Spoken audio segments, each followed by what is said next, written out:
नमस्कार, मैं सुधाकर त्रिपाठी और आप देख रहे हैं अवधपुरी न्यूज। आप जान रहे हैं दोस्तों कि न्याय की लड़ाई लड़ने के लिए, न्याय की बात रखने के लिए मैं हमेशा अपने चैनल से बात को रखता रहता हूं। और जो भी लोग परेशान हैं, जो लोग भी पीड़ित हैं, जो लोग भी शोषित हैं, जिनका कोई सुनने वाला नहीं है, मैं गांव-गांव में जाकर के उनके बात को सोशल मीडिया के जरिए उठाता हूं। क्योंकि प्रशासन भी कहीं न कहीं नाकामयाबी वाला काम करती है, प्रशासन भी मौन हो जाती है, प्रशासन एकदम शून्य हो जाती है।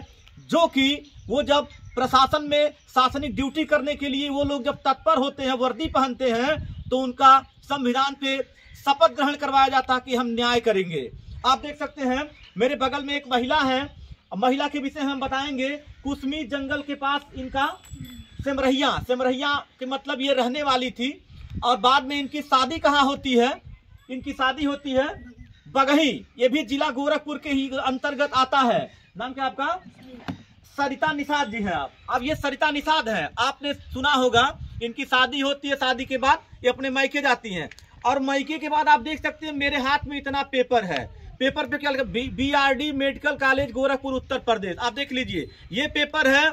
उसके बाद भी कई पेपर है। अभी हम इनसे पूछेंगे कि इनकी परेशानी क्या है। ये भी BRD मेडिकल कॉलेज का है। इनके साथ क्या क्या हुआ है, क्या क्या इनका शोषण हुआ है। सोचिए, लोग धर्म पत्नी बना करके ले जाते हैं और पत्नी के साथ शोषण करते हैं, उसको मारते हैं, गाली देते हैं। आप देख लीजिए, माननीय मुख्यमंत्री जी के वहां भी ये न्याय मांगने गई हैं, लेकिन अभी तक इस महिला को न्याय नहीं मिल पाया है। अभी हम इनकी जुबानी ही इनकी सारी बात पूछेंगे, जानेंगे। ये मुख्यमंत्री जी के वहां भी कागज दी हैं। और उसके बाद आप देखा जाए तो शासन लखनऊ के द्वारा वहां पे भी, ये पोर्टल पे भी शिकायत की थी अपने पति को लेकर के। मतलब इनके पति इनको टार्चर करते थे, इनको मारते थे। ये सारी प्रक्रिया इसमें लिखा गया है, लेकिन अभी न्याय नहीं मिल पाया। 5-8 साल हो गया शादी से, 3 साल से ये न्याय मांग रही हैं। बताइए कैसे कोई महिला सह रही है, कैसे चल रही है, इसका अंदाजा लगा पाना शायद मुश्किल है। आप भी देख सकते हैं, ये भी चीज है। थाना बेलीपार जनपद गोरखपुर में ये भी दिया गया है तहरीर इनके न्याय के लिए, फिर भी न्याय नहीं मिला। मतलब मेरे हाथों में कई ऐसे कागजात हैं, आप इसको देख सकते हैं। मैं सही बोल रहा हूं, मैं झूठ नहीं बोल रहा हूं। और आप किया गया, इसको मारा गया, इसके पति मारे, इसके घर के लोग मारे। अब इन्हीं के जवाब मैं उसके जुबानी अभी बोल रहा हूं। अब महिला से ही पूछ लिया जाए। पिताजी बताइए, दौड़ रही है, शादी का अपने हाथ में ही रख लीजिए। शादी 2022 में पूरे परिवार मुझे मिल करके जब मेरे जेठ जेठान साथ तो मेडिकल में मुझे भर्ती, दूसरे लोग मुझे भर्ती, तो वहाँ पर मैं उनको झूठ बोल करके बचा दी थी। वो बच गए और मुझे अपने घर ले आए। मैं उनके घर आई। मतलब अच्छा, जहर क्यों पिलाए थे इसे अचानक? जहर वो लोग पिलाए, एक्सपायर हो गई थी, उसी वजह से वो लोग मुझे जहर पिलाए थे कि मैं मर जाऊं। और मुझे मेरे ऊपर झूठा इल्जाम लगा करके मुझे कुछ भी वो लोग कहने वाले थे। मुख्यमंत्री तक मैं ये पूरा अपना बयान लेके गई थी, मुझे कुछ नहीं हुआ। पहली बात है 2-1 साल तक, 3 साल तक, 4 साल तक ये लोग साथ में रहते हैं। बाद में बच्चे होते हैं, बच्चे मर जाते हैं। मरने के बाद क्या होता है कि पति और पति के भाई जो भी हैं, सारे लोग मिल करके महिला को मारने की साजिश करते हैं। आपको जहर पिला दिया जाता है। ये BRD मेडिकल कॉलेज का ये रिपोर्ट है, इसमें लिखा गया है। हाँ, BRD मेडिकल में मुझे लोग मैं कोई दूसरा मेरे गांव का था, वो मुझे भर्ती कराया जी। भर्ती कराने के बाद मुझे वहाँ पे मेरे पूरे परिवार वाले मिल के, सास ससुर जेठ जेठान सभी लोग मेरा गुड़धरिया लगे करने कि मुझे बचा लो, हम तुमको बचा लेंगे, तुमको बचा लेंगे। तो मुझे वहाँ पे बोलना पड़ा कि मैं जहर अपने ही खाई हूँ, इसीलिए वो लोग बच गए। और घर लाने के बाद मुझे बहुत मारे वो लोग कि मैं मर जाऊं। देखिए, ये भी मैं ऐसा कराऊ थी, मेरे पूरे कमर में बहुत ज़्यादा दर्द रहता है। 1 मिनट, पहली चीज तो एक चीज ये है कि महिला अगर अपने ही जहर पी रही है तो ये भी कहीं ना कहीं गलत है। अगर किसी का शोषण किया जा रहा है तब तो कोई मजबूर होता है। बहुत लोग प्रताड़ित करते हैं कि कोई आत्महत्या कर लेता है, तब भी तो गुनाहगार हैं। मतलब इनके पति और इनके पति के जो भी भाई हैं, जो भी परिवार के लोग हैं, सास ससुर हैं, ये भी गलत है। फिर भी ये महिला अपने पति को, अपने पूरे परिवार को आप बचा ली, लोग आपका पैर छूने लगे। जी मैं बचा लूँ, क्योंकि खेत में मेरे मुझको जहर पिला के दे रहा था, मुझे कुछ नहीं पता चल रहा था। कोई दूसरा मुझे ले जा करके सदर में भर्ती किया। अचानक मतलब बन पा रही थी, क्योंकि मुझको उनको शक्ल दिखाई नहीं दे रहा था, मेरे आँख से एकदम अंधेरा छा गया था। और मुझे ले जा करके सदर साहब मुझे भर्ती किया, वहाँ से मुझको मेडिकल में जाना पड़ा। नहीं दे रहा था, कुछ भी पता नहीं चल रहा था। मैं सिर्फ उल्टी कर रही थी, दवा मतलब मैं पूरा बदबू हो रहा था, कोई मेरे पास नहीं आ रहा था। उसके बाद मेरे मतलब 2 दिन के बाद कि 1 दिन के बाद मुझे होश आया, तो मेरे जेठान, मेरे भसुर रामाकांत और मेरे बगल के 2 लोग थे, मुझे चिरौरी लगे करने कि माफ़ कर दो, जाने दो, उन लोग को मत दिया। तो मैं पुलिस वालों से मतलब झूठ बोली कि मैं खुद का जहर खाई हूँ और मैं गुस्से में जहर खा ली हूँ। मैं यही बयान दे करके उन लोग को बचाई, पर मुझे नहीं पता था कि मुझे बचाने के मुझे इतना बड़ा सज़ा मिलेगा। मेरे पति को लोग दूसरी शादी करवा देंगे और मुझे घर से बेघर कर देंगे। मुझे अगर ये पता होता तो मैं इस दिन ये झूठ नहीं बोली होती। अपने परिवार वालों के साथ किसी तरह से मैं रहूँगी, उन लोग को बचा लेती हूँ, भले ही मेरा परिवार थी तो उसका एक कदर की। लेकिन पति ने क्या किया, पति ने इनको मारा, मारने के बाद जहर पिलाए। हॉस्पिटल के लोग, सारे लोग जाते हैं, जाने के बाद ये मना भी, चलिए मान जाती हैं, ये घर आती हैं, फिर इनको मारा पीटा जाता है। हाँ, मुझे बहुत मारे लोग। मैं इसमें मैं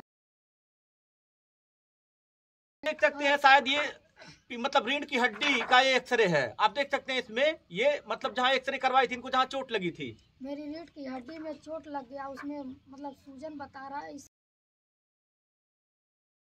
आती हूँ, घर में ही रहती हूँ, दिन डूबता है तब मैं बाहर निकलती हूँ। इतना ज़्यादा मेरे कमर में दर्द होता है, बेल्ट बांध के मैं अंदर ही सोई बैठी रहती हूँ, बाहर नहीं आती हूँ। यही मेरा बचाने का गुण बात था कि मैं उन लोग को बचाई और मुझे इस तरह वो लोग किए। ज़्यादा करके मुझे मेरे भसुर रामाकांत, रामदास, उनकी दोनों मतलब मारने के बाद मैं वहाँ से घर आई थी। तो मारी क्यों थी जब घर बुला करके वहाँ सब लोग मना, फिर यहाँ क्यों मारे? यहाँ लोग इसलिए मारे कि मैंने कंप्लेन कर दिया था थाने पे कि मुझे लोग मतलब मेरी जान को खतरा, इसी वजह से लोग बोल रहे थे चल के सुलह कर लो, सुलह कर दो। मैं बोली ठीक है मैं सुलह कर दूँ, लेकिन वो लोग बोल रहे थे कल ही चल के सुलह कर दूँ। मैं कल बोल रही थी, लेकिन वो लोग रात में ही मुझे बहुत मारे। बताइए, अच्छा कोई अगर परेशान होता है तो प्रशासन के ही पास तो जाता है तहरीर देने। इनको लगा कि मुझे दिक्कत है, मुझे खतरा है, तो प्रशासन से जाकर के ये मदद मांग लिया, तहरीर दे दी। तो इन्होंने तो कोई गलत किया नहीं, तो इसको मारने की क्या बात आ गई? और रही बात ही सुलहनामा की, तो ये बात तो 1-2 दिन के बाद भी हो सकता था, फांसी तो किसी का होता नहीं है। देखिए इतना शोषण किया जा रहा है इस महिला का, अब ये महिला कब तक सहे? सन 2017 में शादी होती है, 22 में इनके पति से आप देख रहे हैं इनके साथ कितना होता दहेज को लेकर के, और कोई गलती नहीं है। गलती किसकी है ये तो ईश्वरी कृपा, ईश्वर जाने। अच्छा, तब से आप फिर चलिए ये हो गया, उसके बाद कोर्ट कचहरी का क्या से मामला फिर शुरू हो गया? मैं उन लोग मार के मुझको खदेड़े, तब मेरे पति मेरे घर आए और बोले कि मुझे भी सब मारे हैं, तुमको भी सब मारे हैं और चल के तुम मुकदमा कर दो। मैं बोली मुकदमा नहीं करूँगी। तो मेरी बहन है एक लक्ष्मीना, उसको भी उसके भी घर आए, उससे भी कहें कि लक्ष्मीना मुकदमा करवा दो। ये दुबई के कहने पर मैं मुकदमा की, मैं कर नहीं रही थी, उन्हीं के कहने पर मैं मुकदमा की थी। अच्छा, अब आपके पति दुबई जाऊंगा तो मेरा कुछ कर नहीं पाओगे, ये धमकी भी देते हैं कि कुछ कर नहीं पाओगी। हाँ। आप जान रहे हैं प्रशासन इस समय वो उसके साथ क्या होता है मुझे बताने की कोई जरूरत है, नियम सबके लिए। आपकी धर्म पत्नी है और धर्म पत्नी के साथ आप इस तरह से शोषण कर रहे हैं, आपको कहाँ न्याय मिलेगा? यदि यार शादी ही ना करो, यदि पत्नी को खुश नहीं रख पा रहे हो या पत्नी के अंदर कोई दिक्कत है, कोई में उसका खर्चा नहीं दे सकता हूं, तो शादी ही क्यों करते हो? इसके लिए प्रशासन इसको संज्ञान में ले और जाकर के ऐसा जो भ्रष्टाचार हो रहा है समाज में, वो उनके घर गए नहीं गई थी कि बुलाए नहीं थे उनको? पुलिस बात की क्या नहीं, मैं नहीं जानती हूँ, लेकिन मेरी जो बड़ी वाली जेठान है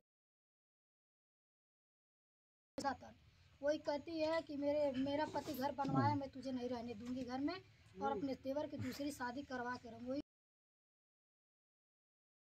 इन्हीं लोगों के रिलेशन की वो लड़की भी है, उसका नाम रिंजा है, उसके बाप का नाम, उसके नाम का नाम उर्मिला है शायद, मुझे मेरी जो। अभी आप गई थी थाने पे, बेलीपार थाने पे आप तहरीर दी हैं, तो क्या पति के पास फोन नहीं गया था थाने से? मतलब कुछ इस तरह के आपको पता चला कि फोन आया था? अभी सुबह में आया था फोन, तो पुलिस वाले मुझसे पूछे तुम विदेश ना जा पाए, और अब मुझे नहीं मालूम वो लोग घर गए कि नहीं गए। मतलब अभी भी आपको मतलब कोई चीज मतलब बुला करके थाने से या यहाँ से आपके पति की तरफ से कोई फिर बातचीत नहीं, मुझे कोई भी बात का पता नहीं चल पाया। अच्छा, नहीं न्याय मिल रहा है, फिर आप क्या करिएगा? आपके भाई पिताजी कब तक आपका खर्च देखेंगे? अब मेरे भाई लोग भी मेरा मतलब वो नहीं है, मेरे पिताजी बस मेरा खर्चा देख रहे हैं। अब मैं कहाँ जाऊंगी मुझे खुद नहीं मालूम है, मैं क्या करूंगी मुझे खुद नहीं मालूम है। अब तो मुझे यही लग रहा है अपने आप को मैं ख़त्म कर दूं। अब मेरे सास ससुर और जो न्यायालय है, पुलिस थाना है, वहाँ पे जाए कि मतलब आप कारण वही है। आपके अंदर अब ये चल रहा है कि मैं खुद खुशी कर लूं। हाँ, मैं खुद खुशी कर लूं, क्योंकि मेरा कहीं से सपोर्ट नहीं मिल रहा है। मेरे पति दूसरी शादी कर लिए, बिना तलाक दिए वो दूसरी शादी कैसे कर लिए? न्याय में तो दिया जाता है, बोला जाता है कि बिना तलाक किए दूसरी कैसे, जब हाँ, ये भी सही बात है, बिल्कुल। दूसरी शादी किए कैसे, जब लोग कहते हैं कि दूसरी बिना तलाक के दूसरी शादी नहीं हो सकती है, तो कैसे हो गई दूसरी शादी? मैं यही कहना चाहूंगी। मतलब इसका भी आपको न्याय चाहिए, मतलब ये भी आपके दिमाग में चल रहा है कि बताइए इस तरह का समाज में हो जा रहा है। हाँ। अब आप क्या न्याय, मतलब अच्छा चलिए ठीक है, प्रशासन के लोग आपको बुलाते हैं, आप न्याय की बात मतलब क्या न्याय चाहती हैं? मैं यही न्याय चाहती हूँ कि वो उसको छोड़ करके मुझको रखे और इज्जत से रखे, और नहीं रखेगा वो तो मुझे तलाक दे दे। मतलब आपको नहीं रखना है तो कोई दिक्कत नहीं, वो आपको तलाक दे दे। आपको तलाक चाहिए? मतलब जब वो नहीं रख रहे हैं तब आपको तलाक चाहिए। और यदि वो कहेंगे कि तुम मुझे तलाक दे दो तो आप क्या कहिएगा? मैं क्यों तलाक दूं? मैंने तो शादी नहीं किया, उनका इंतजार कर रही हूँ, मैं उनका इंतजार आज भी कर रही हूँ। और वो दूसरी शादी क्यों किए? मेरा बिना तलाक किए कैसे दूसरी शादी किए? देखिए, क्या पत्नी ने कहा है, दूसरी शादी कर लिए हैं, दूसरी बीवी को रख लिए हैं, उसी घर में उसके साथ सो रहे हैं, खा रहे हैं, पी रहे हैं। जो भी पत्नी का धर्म होता है क्या नहीं है, वो तो बताने की बात नहीं है। लेकिन एक महिला की ईमानदारी देखिए कि महिला ने दूसरी, अगर वो खुश रहना चाहते हैं तो मुझे हंस के दे दे, क्योंकि मैं उन्हीं के कहे के मुताबिक आज तक बैठी थी, और मैं कुछ थाने जा रही थी। कितना बार भी मुझे कहा गया कि तुम अपना अप्रैल में आएगा मुझको ले जाएगा, पर मैं पूरा वेट कर रही हूँ और वह नहीं आया। तब मैं उनके खिलाफ परसों जा करके वहाँ